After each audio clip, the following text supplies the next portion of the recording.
నమస్కారం అండి. నా పేరు doctor Venkateswara Rao, neurosurgical oncologist, working in Basavatarakam Indo American cancer hospital. గత 10 సంవత్సరాలుగా ఈ హాస్పిటల్లో నేను బ్రెయిన్ ట్యూమర్స్ మీద ఆపరేట్ చేస్తున్నాను. సో బ్రెయిన్ ట్యూమర్ అంటే ఏంటి? మెదడులో గడ్డ. గడ్డ అనేది మన బాడీలో ఎక్కడైనా రావచ్చు. ఏ పాటలో అయినా, మెదడులో రావచ్చు, బాడీలో పొట్టలో రావచ్చు, ఊపిరితిత్తులో రావచ్చు, ఎక్కడైనా రావచ్చు. ఆ గడ్డ మంచి గడ్డ, చెడు గడ్డ అని తెలియాలి. కానీ మన శరీరంలో ఏ ప్రాంతంలో వచ్చినా మన ట్రీట్మెంట్ కోసం కొంత సమయం అనేది తీసుకోవచ్చు.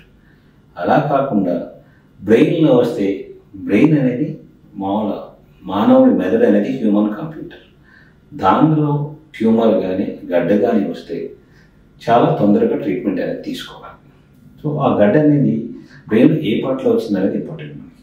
అది బ్రెయిన్లో వచ్చిన గడ్డ, లేకపోతే బాడీలో ఎక్కడైనా క్యాన్సర్ వచ్చి బ్రెయిన్కి పాకిన గడ్డ అనేది మనం ఫస్ట్ తెలుసుకోవాలి.